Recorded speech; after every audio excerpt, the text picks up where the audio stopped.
How today? Good? We can have some good discussion. All right, welcome to B2, Course and Lesson Planning. Okay, so this is one of those topics that's a little dry. I just posted an, oh, this is a little loud. Which one do I need to turn down here? Don't want to get feedback here. That one? Yes? Better? Okay. First, a couple of announcements for those of you who are doing the certificate program. If you want to finish the certificate this semester, there are some extra requirements, some assignments, and some extra meetings. And so if you want to finish that certificate process this semester, we would encourage you to sign up for those. One will be a small group workshop, which would be kind of a smaller group of about maybe 6 to 8 people in one meeting. And for that, you'll need to bring a couple of assignments. One assignment will be like a CV. So I'm going to ask you to bring a CV, and we're going to peer edit. This is for grad students, by the way, so only for the grad students. There's some Kansa here, so sorry. It's not available to you. There are several written assignments for the certificate, and one is a CV. Another one is a sample conference presentation, like a write-up of a proposal or an abstract for a conference presentation that maybe you have done or that you want to do, or that you might do. And that's kind of a one-paragraph proposal. We haven't really talked about EAP writing yet, but a conference proposal is kind of a simple one-paragraph proposal or summary of a topic that you would like to do at a conference. And of course, as grad students, you should be going to conferences and trying to present some of your work at conferences. And so kind of midterm time, we're going to have some small group workshops. And so you should bring a CV, a draft of your CV, and a sample conference proposal to work on and talk about in your small group workshop. And we'll talk more about conferences and writing and doing conference stuff and CVs in the small group workshop. So we'll have probably several around midterm week and the week before and the week after. And there'll be several offerings, and you can sign up for one of those. And then if you're going to do the certificate, you want to sign up toward the end of the semester for a micro-teaching workshop. So we will send out announcements about that later. Probably sometime in the coming week or 2 weeks, we will send out an announcement about the small group workshops. And when that comes, you'll want to sign up for a small group workshop and bring your assignments if you're doing the certificate. If you're not doing the certificate, don't worry. A few hints. This is the bottom one is actually my personal website, and from there you can go to the EMI stuff, and there's some handouts for classes and for stuff I've put together for professors up there. This one I want to draw your attention to. We're trying to do a survey of grad students, and this is about professional development issues, language issues, questions about how well you feel prepared about, the job market and getting an academic job or non-academic job. And if you go to this URL, then this will take you to a survey website which looks like this. And you can go here. It's basically a Google form, and you fill out information. There are items with the star which are required, and there's a Korean version for when there are kind of longer answers, longer responses. If possible, answer those in English, just so I can analyze them more easily. But there is a Korean version just to make it faster for you. So I'll leave this website up here. You can go there, and it takes about maybe half an hour. And it asks, this is for grad students only, again, by the way. But after you fill it out, it asks for your email address, and we'll collect the email address. And then later on, you can come by and pick up a 5001 coffee shop certificate for the trouble of filling out the survey. So that's about 5001 for a local coffee shop and you can pick up the certificate later after you submitted the online version. Or maybe next week we'll have a paper version if you want to fill it out on paper next week after this workshop, after this seminar. Okay, so let's see, any other announcements? Nope. Okay, so it's time to dive in. I'll leave that up there for a while. It's time to dive into our next topic, and I assume you're here because you're teaching or planning to be a teacher. And one of the first things to do as a teacher is to design a syllabus. So, let me ask you, what is a syllabus for? A syllabus document. Who is it written for? Students and the teacher himself. Okay, it's obviously for the students, so the students know what to expect. And also for the teachers, because as a teacher it helps you to plan things.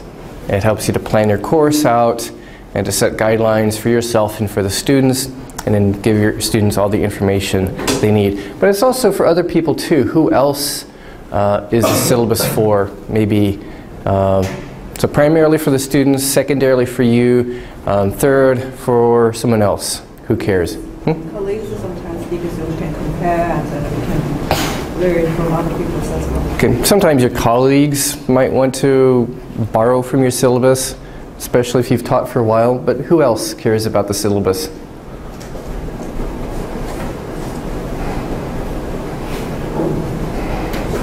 People above you, sometimes the school, the administration, the department, they care about what's in your syllabus, and you do have to have certain things to satisfy them. They're going to want you to put office hours in there.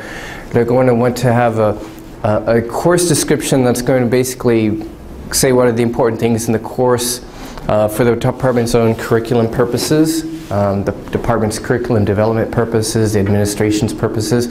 They will probably expect certain things in your syllabus, even as a formality. They may not scrutinize it, but if a problem arises, they need to be able to have a syllabus they can go to and say, okay, within our undergraduate curriculum, this course by Professor Smith addresses this content within our curriculum within our department.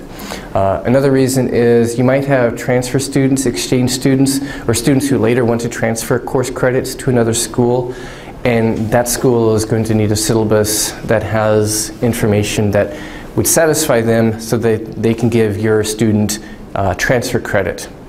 And more, there are more exchange students and transfer credits, transfer students here, people transferring courses. So if you're a teacher, you're designing a new course, you're a teacher for the first time, how do you make a syllabus? What do you do? Well, you've probably gotten a handout, which I just posted on my website. How many of you are just going to follow the textbook? Okay. Some of you might just follow the textbook, and the textbook chapters are going to form kind of the plan for your syllabus for the semester. How many of you would like to take maybe someone else's syllabus and adapt it to your class? Okay. How many of you would like to create a whole new syllabus from scratch? Just completely new syllabus on your own? Time-consuming. Time-consuming? Okay. So what are the advantages of these three options? Maybe talk to a partner for about 1 minute. What are the advantages and disadvantages of these three options?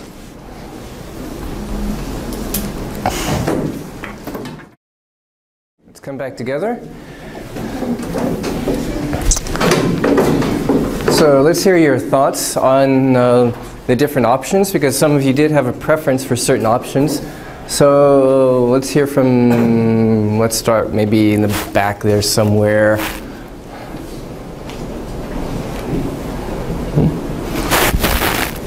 What were your thoughts? My thought is that following a book is kind of a good way to prepare syllabus, because the author of the book probably put a lot of thought in organizing this stuff already. However, I'm a physics major, so sometimes what happens is the professor just copies every single formula in the book. Formula by formula by formula. Yes. So I would just cancel what I think is not necessary, sum up, and maybe add, if my research field is like chapter 3 is whatever, So oscillation, and that's my research field. I would add some extra stuff that I already know because I'm good at this, obviously. So this is how I would create myself. Okay, so you kind of hinted at one downside, which is this could be sort of an information dump. And if you follow the book really exactly, well, the books themselves are often a lot of material. And for the students who are probably relatively new to the topic, to the content area, it's like an information dump. And it's a lot of information for them to really organize and process mentally. And you can make the experience worse if you really just, if you go along and just lecture on the chapters, chapter by chapter, and dump a lot of information. So the advantage is, of course, it's easy. And of course, secondly, someone else has probably thought it out, and it may make logical sense to do it in that order and that kind of arrangement of topics and material. Downside is it could be an information dump, especially if your lectures are too closely based on the chapters, the chapter contents. And you have to be careful how you teach, and we'll talk more especially next week or so, about how to avoid the dangers of information dumps. Now, you mentioned another thing, which is you could kind of cut out some things and put in some more stuff that's not in there. Now, how would students react, though? Especially Korean students.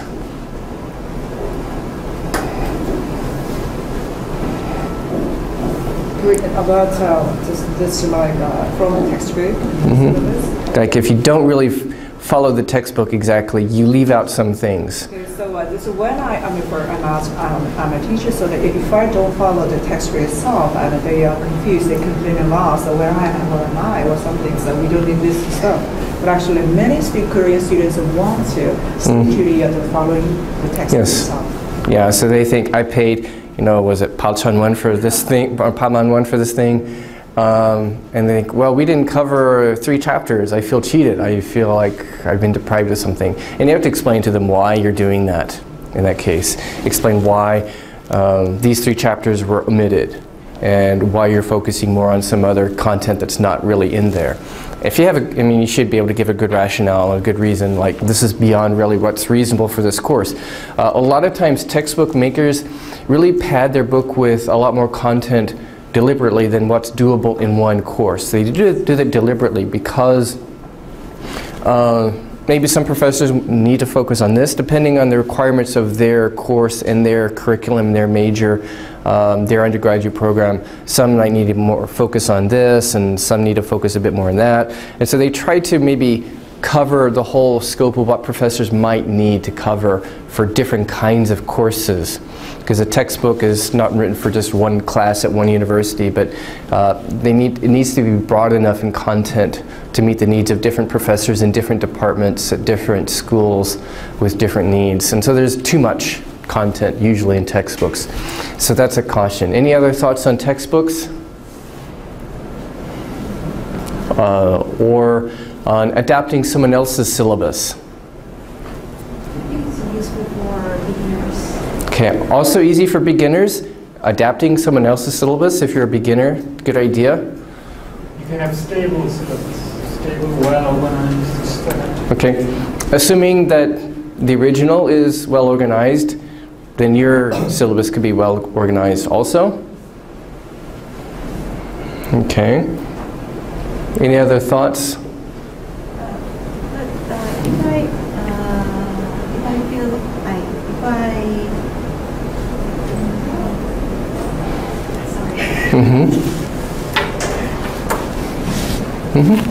But if I modify someone else's, actually I should be very cautious because the contents are quite different, and the way of teaching methodology is different. So I have to find something which something that is like very beneficial to me, so that my course. Otherwise, I'm lost, and students might be very confused about that. So I have to be awake. Okay. So it's going to take some effort to really adapt that syllabus to the needs of your course and the needs of your students. And if you're a new teacher, you might not really know enough about your students, and that could be a possible pitfall. You may not really know what their needs are, or also if you're a new teacher, You may not have a good sense of time management and what you can cover in one semester. Often new teachers, we'll talk about this next week too perhaps, time management. You don't really have a good sense of what you can cover in one semester, and you think you can cover all of this stuff. And then you find that as you teach, it's hard to stay on track, you fall behind, because you just don't really have the sense of timing as a teacher. What you can do in 1 hour and what you can do in every month and before the midterms and before the final exams. And you have to be careful with that. You have to allow some flexibility in the syllabus.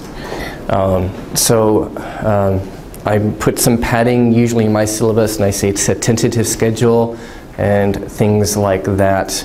Any other thoughts on adapting a syllabus? Often it's kind of a good option if you're a new teacher, and you can often either get samples from your colleagues or just search the internet for sample syllabi from other schools. That's pretty easy to do. Now, some of you though would any of you just create a whole new syllabus from scratch? Would any of you do that? Because I've had to do that sometimes. If I'm teaching a new course, if you're asked to teach a new course, maybe nobody's taught it before, or maybe someone has, but the other person was a bad teacher, or the syllabus was horrible, and you don't want to use that as an example. And this is kind of difficult. It does give you full control, however, but this is probably better if you're an experienced teacher. If you're an experienced teacher, this is probably a good idea. If you want full control, if you're designing a whole new course, it can be fun and exciting. You can choose the materials yourself, but it takes a lot of work. But it gives you full control to really do what you want to do. So, any other thoughts? Okay, so when you design a syllabus, it's kind of a contract between you and the students. What stuff do you put in there, in the written syllabus? Objectives. Okay, you put your objectives. Course. Schedule. Okay, some schedule. What else?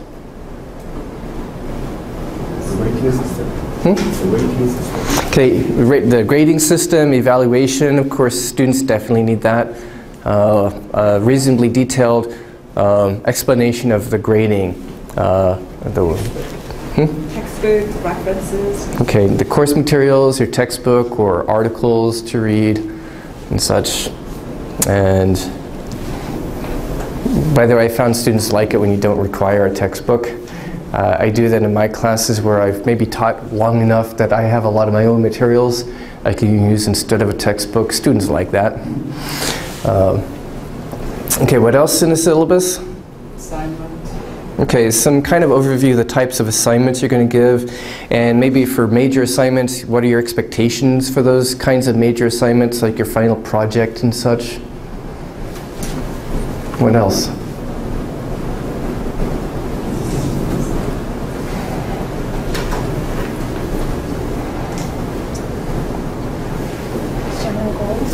Okay, some goals, you've got some objectives, some goals, and I'm going to come back to that because that's sort of important. Course description along with some goals and objectives, okay? And of course your schedule, a tentative schedule at least, ideally with maybe some padding in there in case you fall behind and such. What else, especially at the end? Huh? My information like upload emails. You got contact information. Do you want to give your students your phone number? You do? How many of you would give out your phone number? Okay, how many of you would not give out your phone number? Okay, I think it depends up to you. Me, I kind of care about my privacy. I don't want students calling me at strange times, so I don't give out my phone number except maybe my office phone. Office phone okay, but not my personal phone number. It's up to you. But you might need to set some reasonable guidelines, like don't call me after midnight, things like that, or while I'm on vacation,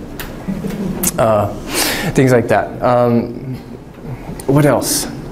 Office hours? Okay, office hours, yeah, that's with your contact info.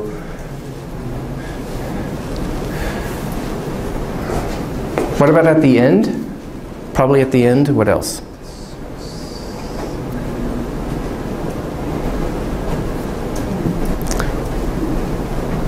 Okay, so what happens when students are absent? What happens when they miss assignments, when they miss exams? What happens if they do something naughty, if they do something bad? Okay, you need policy statements at the end, and that's for your protection as well as for your students' sake. Because students might complain and say, this is not fair what you're doing, and you can say, hey, it's in the syllabus. Okay. So my guidelines, my policy about absences, or it's in the syllabus. Or in cheating, you know, what do you do when they cheat, when they plagiarize? That really needs to be in your syllabus. Under what circumstances do you administer the death penalty for plagiarism, or give them an F for plagiarizing on a paper or such? So policies. Let me go to my website. So I've got my. This is a course I'm teaching right now. I got my syllabus on my website. So I've got my contact info, scary picture at the top. That's because my last name is Lee, which, as I explained earlier, is an English American name, but before the course starts, they don't know that.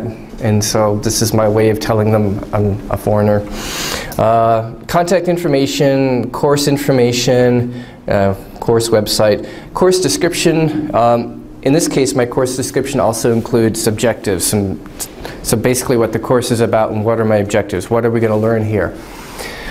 Now, I've seen some professors write a course description objective statement like this.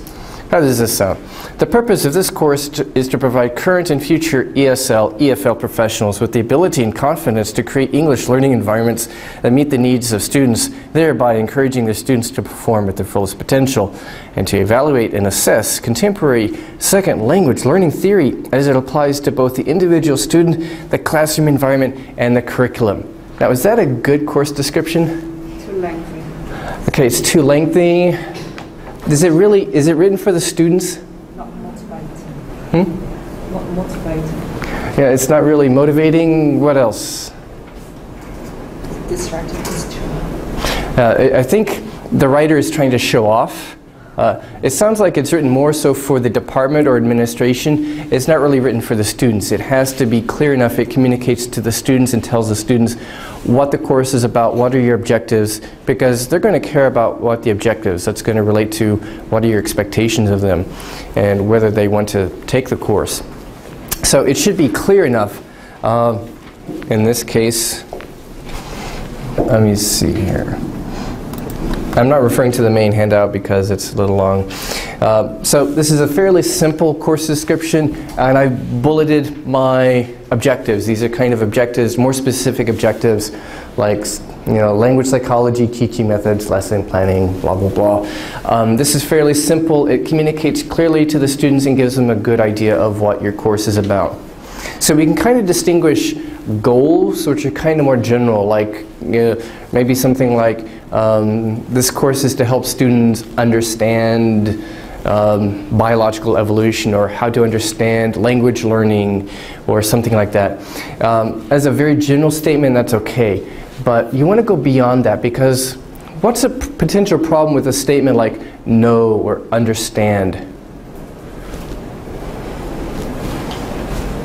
Abstract. It's a little abstract, and it doesn't really say anything specific, like what are you really trying to do as a teacher? And so as a general goal statement, that might be okay, but you need to go beyond that. Go beyond kind of vague words like know or understand. What does it mean to understand? What does it mean to know something? You can't get into the student's head and assess that they really understand something. And you also want to break it down, because I've broken down kind of more specific objectives like learning psychology, teaching methods. I've kind of broken down more specific objective statements for the course. And the same thing is in the big handout. I don't know if any of you printed out the big handout from the website. That's okay, you can print it out later. Oh, you did. Tree killer, okay. Some general goals, maybe some more specific objectives. But it's also helpful, at least for your purposes, as you decide what to do week by week, as you're trying to make a week by week plan. What are specific learning outcomes? So learning outcomes would be something specific you can measure. So my goal might be maybe learning psychology. That's kind of one of my objectives. And understanding how students learn. This is a course that has to do with language teaching. And so one of my objectives might be to learn some basic concepts of learning psychology. But that's not really enough, and at least in terms of my own course planning and lesson planning, unless I translate it into something specific that I can measure.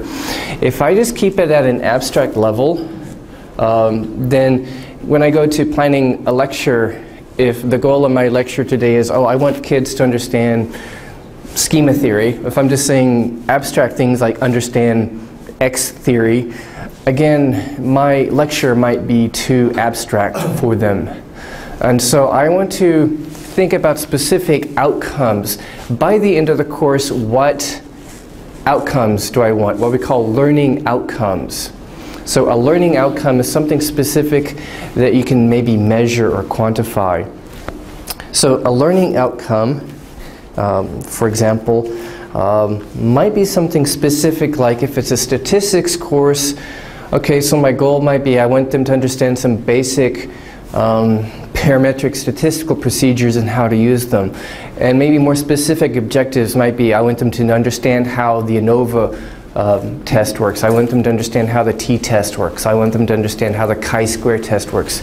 But my learning outcomes might be more specific and practical, that has to do with your ability to actually do something, a skill or application that I can measure. Because this is going to affect how you assess the students, how you test them, how you give assignments, and how you structure the course. So it might be something specific like I want the students to be able to do an ANOVA, to calculate an ANOVA by themselves, to calculate a t-test, or to look at a data set and tell me which kind of test is appropriate for this kind of data set. If it's a course in statistics, if I give the student a data set and tell me, okay, which would be better for this data set, a t-test, an ANOVA, a chi-square test, okay, tell me which kind of test would be more appropriate. And that's something specific. It's conceptual, but it's something I can put on an exam or in homework that I can expect them to have accomplished by the end of the semester. And you could even put a few of those outcomes in your course description if you want to, in your syllabus. Like, by the end of the semester, you should be able to do X, Y, and Z. You should be able to do a t-test, you should be able to do an ANOVA, you should be able to decide which kind of test is most appropriate for different types of data sets. So this is kind of a social science example, or a sciencey example. If it's more humanities, it might be able to evaluate and critique a particular theory or a particular model, and make good, convincing arguments for or against a particular theory of literary interpretation or something like that. So you want your students to be able to do something specific, some kind of a skill that they should be able to do by the end of the course. So it's going to be helpful if you can think of specific objectives that are a little more concrete, not just know or understand, but maybe a little more specific, like I think I want the students to be able to explain something. And even more specific, I want the students to be able to do something. I want them to be able to analyze something, or to argue intelligently, or to critique something like that. So that's more of a specific learning outcome in your syllabus. So maybe most of you want to be teachers someday, right? If you're here. So maybe now's a good time to think about what kind of course would you like to teach in the future? What's your name? Okay, what kind of course would you like to teach in the future? My major is philosophy, and I want to teach about Neo-Confucianism. Neo-Confucianism, okay.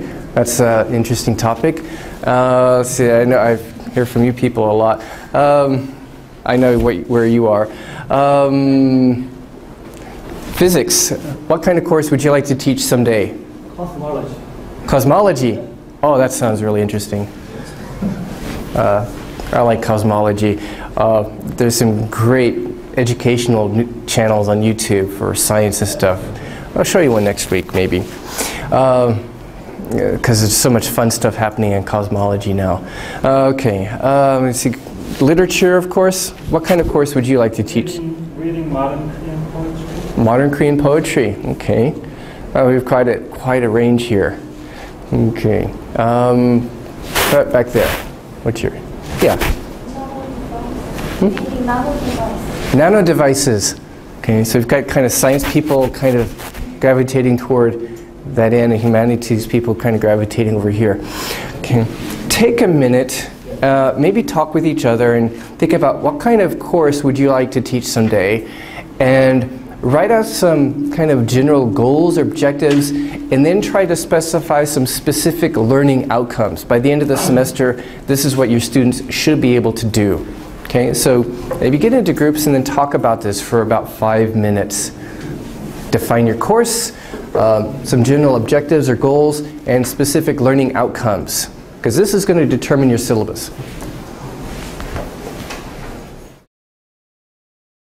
Back together and talk through maybe an example.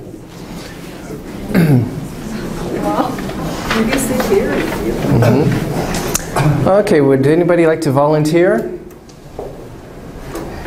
Let me start with the cosmologist. Okay. Okay. What are your general objectives or goals? I changed my thoughts to general physics because cosmology is difficult.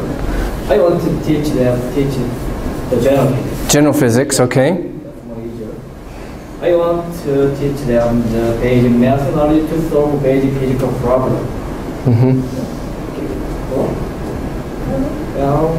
I want to cover the 3 basic fields of physics, for example, electrodynamics and quantum mechanics and classical mechanics. Okay, so you want to cover the 3 basic fields of physics: electrodynamics, quantum mechanics, and classical mechanics. Okay.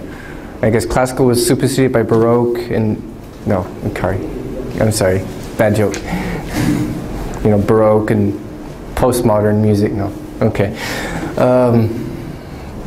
Okay, so those are some of your objectives, your general goals or objectives for the course. That's going to basically affect how you design the course. So part of your course will probably be classical, and part of your course will be electrodynamics, and part will be quantum and such. So it's probably going to define how you structure your course. Now, by the end of the course, what are some specific things you want your students to be able to do? In the electrodynamics, for example, understand the Maxwell equation and be able to solve a basic electrodynamics problem using the Maxwell equation. Okay, so which equation? Maxwell equation. Okay, so if you say understand, now again that's kind of vague, but if you say be able to solve a certain equation, and what is this equation used for? Let's take a sample equation. Let's pick a particular equation. What's it used for? Give me a particular equation example. And we have a charge, we have a second charge, and what is the forces between those 2 charges? And you can solve this with Maxwell's equation. Oh, Maxwell's equation. So I thought you said math. Okay, so using Maxwell's equation to find the charges between different particles, which is used in what, quantum mechanics or electrodynamics? Okay. Which of course has application if you're going to be doing physics experiments or engineering applications and such. So applying Maxwell's equations to finding charges between particles. That's an example of a specific learning outcome. It's something that you can have them do, and they can apply that in, say, their job in the future as physicists. If they are lucky enough to maybe get a job at CERN, for example, or something like that. Okay, so those are examples of specific learning outcomes. So for the specific learning outcome, you don't want to use vague words like just understand, but something specific like solve, apply, find something, do something. Okay, so there's a science example. Let's have a social science example, like education, psychology. Well, actually, as currently I'm teaching English, just English education policy. So English education policy? general objectives is like a theoretical background of SLA, second language acquisition, teaching methodology, and the national curriculum.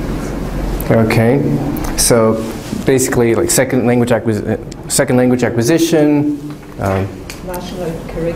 national curriculum, teaching methodology. Those are three different kinds of general goals or objectives, and again, that's probably going to define the different parts of your course over the semester. What are some specific learning outcomes? The students can or are able to design the teaching syllabus. At the same time, they can adapt teaching methodology in their teaching or classrooms. At the same time, that they can teach better in their this classroom. Okay, so one practical skill might be designing a syllabus for a language course, and another one was applying teaching methods. Okay, and that one you might want to specify like what kind of teaching methods, like Communicative CLT. Okay. For language teaching. So the students should show an ability to do a CLT type language lesson, and you probably want to think of a way you're going to assess that. Okay, and what was another one? So they can adapt the national curriculum. Okay, so adapt to the national curriculum, and that might be something you need to break up, I guess. Yes, so Different. as well, communicative language approach, plus and a multimedia centered teaching methodology they can apply. Okay. You get a humanities major now. Guess since you're sitting at the front, I'll grab you. So we're going to teach a course in Neo-Confucian philosophy. Yeah. Okay, what are your general learning objectives or goals? I want to understand the basic concept of Confucianism by reading the textbook written in Quiet Chinese. Maybe I'll give you the microphone because your voice is a little hard to hear. Just hold it a few centimeters away. I want students to understand the basic concept of Neo-Confucianism by reading textbook written in classic Chinese like Mengzi. Okay, so to be able to read some of the Chinese classics in Confucianism. Okay. And now, what are some specific learning outcomes? Things they should be able to do? Students can read the textbooks because Chinese is too hard to read. Okay. So I want students to be able to read these things. Okay. Yeah, this is my goal. Okay. But if it's a philosophy class, let me have my mic.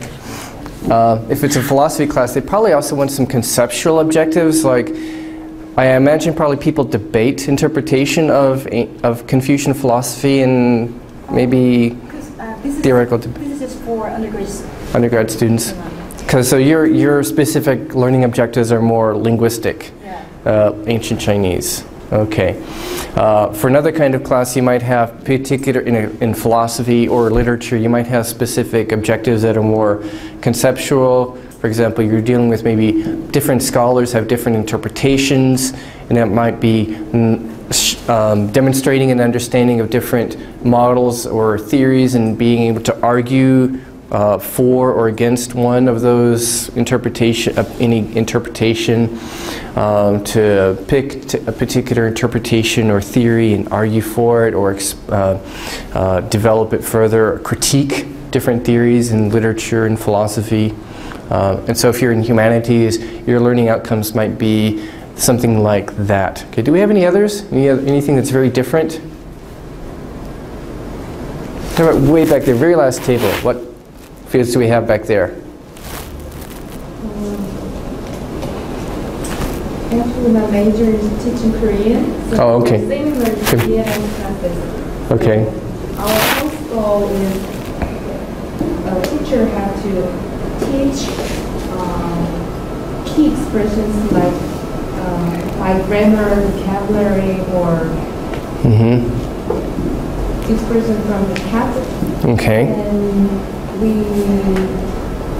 give exercises. Then they can finally we take exam like paper exam or speaking exam or written exam, so we can recognize or assess the students' ability to express their skills. Okay, so it's sort of similar to our English education person. Okay, have any other fields that are very different? Okay, this is also going to be true for designing a particular lecture. This is true for designing the whole syllabus, the whole course. You want to have specific things that you want students to be able to do, and this is going to affect how you test them. We'll talk about testing in a few weeks. What kind of assignments you're going to give them. If you only have abstract goals, like I want students to know or understand X, your assignments may be kind of vague or not really very helpful for students. Your lectures may be kind of vague or unorganized if you don't have very specific outcomes that you're trying to get to, very specific goals, like my students should be able to do this, they should be able to argue or critique this, or analyze this, or solve this. And the same is true again for a typical day's lecture.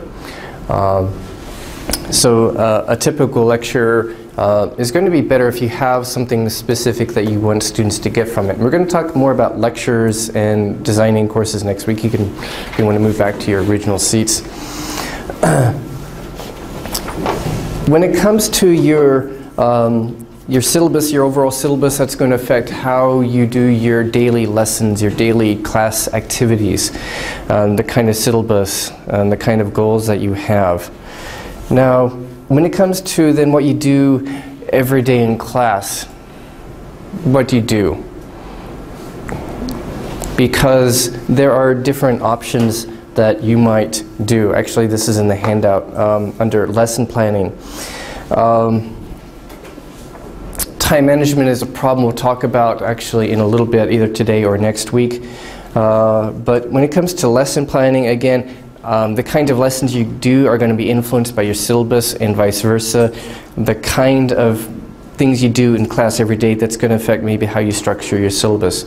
So you see several options here. Some people like to do traditional lectures.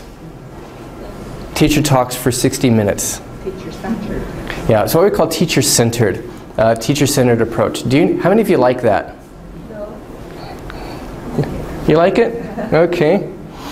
I'll actually have you debate with each other in a minute the advantages and disadvantages of these. So you could have a pure lecture. How about a PowerPoint lecture? 60 minutes of PowerPoint. No. No? Boring. Okay, we all agree it's boring, but there are still professors who do that a lot. Why? Pardon? Maybe their handwriting is bad? Okay. They can take handwriting lessons. Especially, it's probably worse now that some professors have to teach in English. Do you know what a next professor is? Okay, so it's a professor, maybe his English isn't good enough, but he has to teach in English. So he has PowerPoint slides, he reads the slides, goes next, he reads the slide, next. So we call a next professor. That's really boring. Some of you have experienced that. I experienced that once, actually in grad school. I tried taking a course once, and it was kind of like a PowerPoint lecture for 60 minutes every time in the dark room. And after 2 weeks, I dropped it. I couldn't stand it. It was torture. It didn't just put me to sleep. It felt like I was in a coma. It felt like it put me into a coma at the end. Okay, so another option is lecture discussion. Okay, a lecture discussion. And in a future seminar, we're going to talk more about discussion and how to get students involved in discussion and questions. But just today, the general kind of format.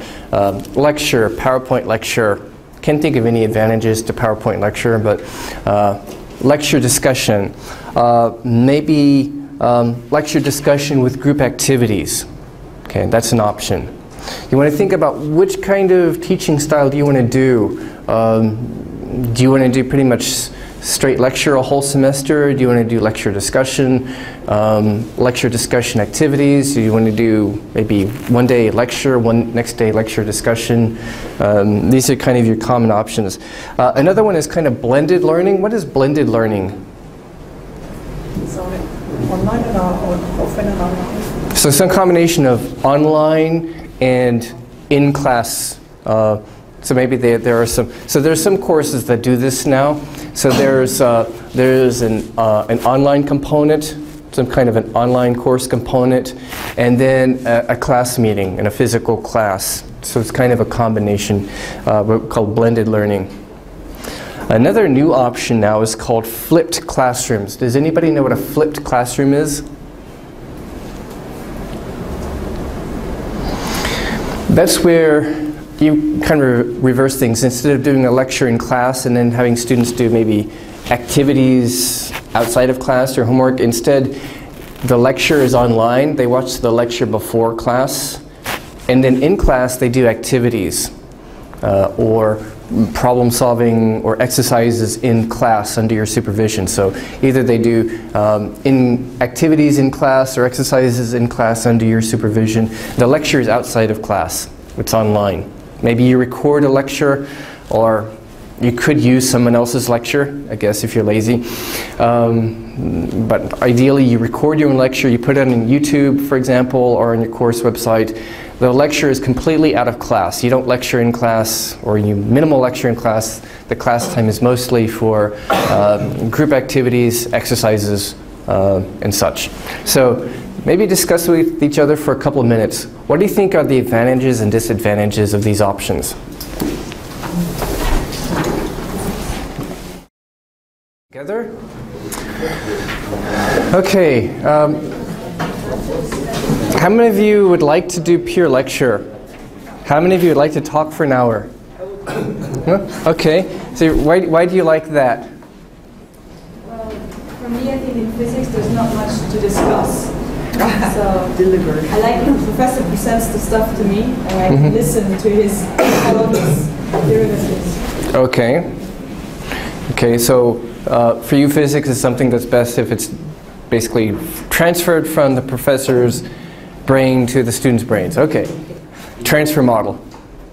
You like that too? Okay. Anyone else? Okay. Oh, you do? Why do you like that? I agree there. Okay. It is easier to do something. Okay, for professors it's easier. It's easier to do. It's easier to prepare, and you have full control over everything, how the hour proceeds. You have full control. And for some people the sense of control is important. Okay, what are some disadvantages though?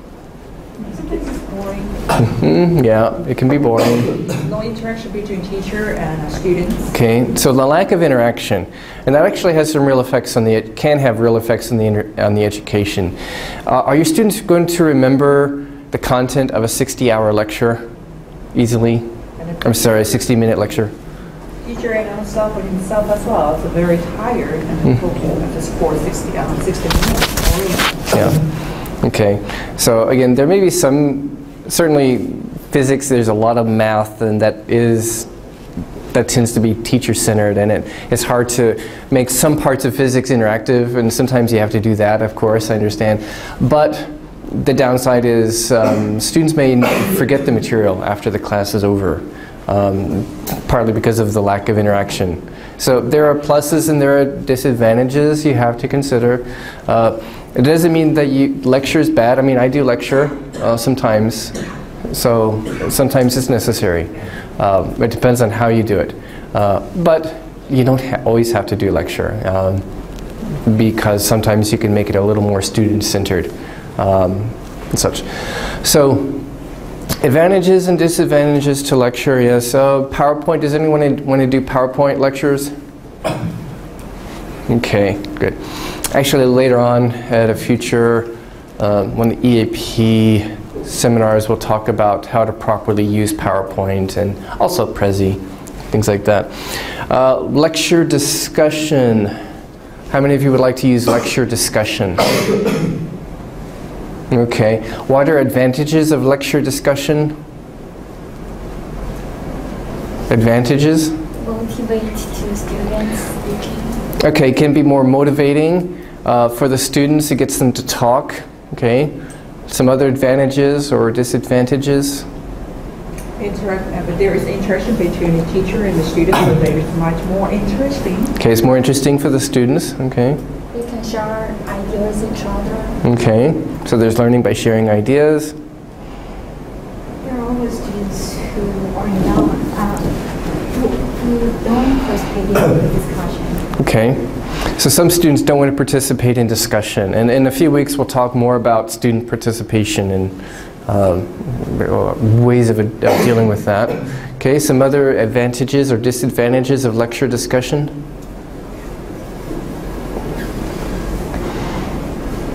Okay, how about lecture discussion with group activities? Okay, what are advantages or disadvantages of that?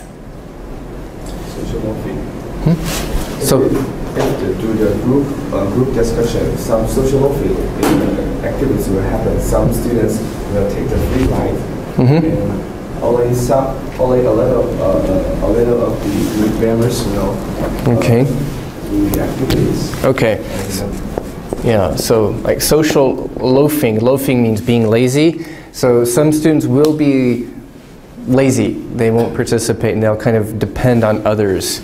Especially if it's something that involves a grade, like a group project, that can be a problem. You get social loafers, they're sort of the parasites, and they're being parasites on the good students.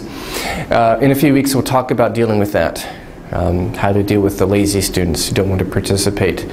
Other advantages, disadvantages? Students can participate in the discussion of lectures more actively.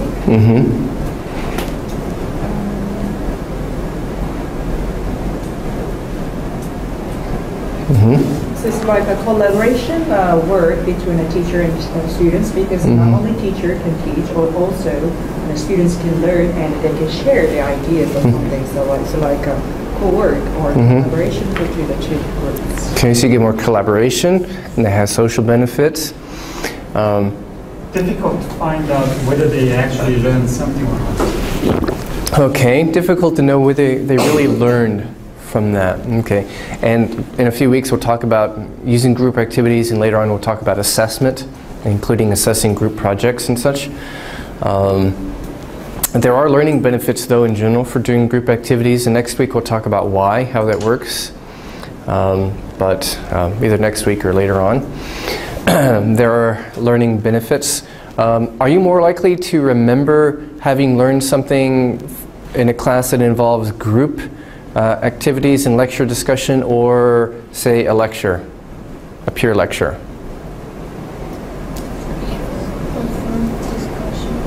Okay, you're more likely to remember something from if there's like a group discussion involved. You have this kind of the memory, that it helps form the memory. So yeah, sometimes you do have to lecture, that's unavoidable, but sometimes students can learn better if they have a memory, like, oh, we had this great group discussion, it was really fun, and we learned something from that.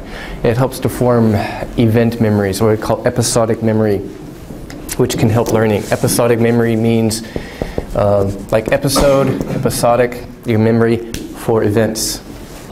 And that's an advantage of group learning. Ooh. Okay. Next week we'll talk a little bit more. We don't have time to talk about blended learning and flipped classrooms. I myself have not really used those. We'll maybe briefly cover those and review some of these next week, and continue from there next week as we talk more about your courses and what you do in the classroom and such. We'll continue this next week in next week's session. Do you have any questions? Okay. Today we did a little bit more group discussion. Now, did you enjoy that? Yes. Okay. Why do you think I did that?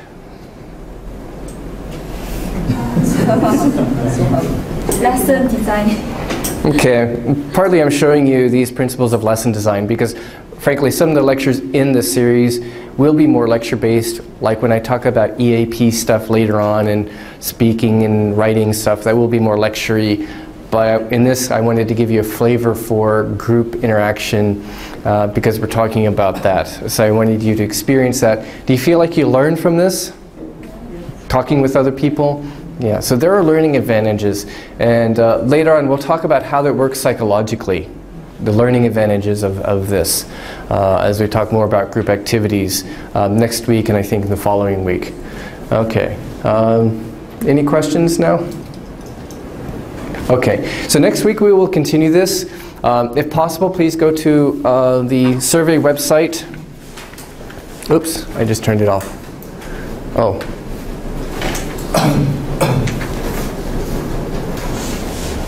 Is it coming up?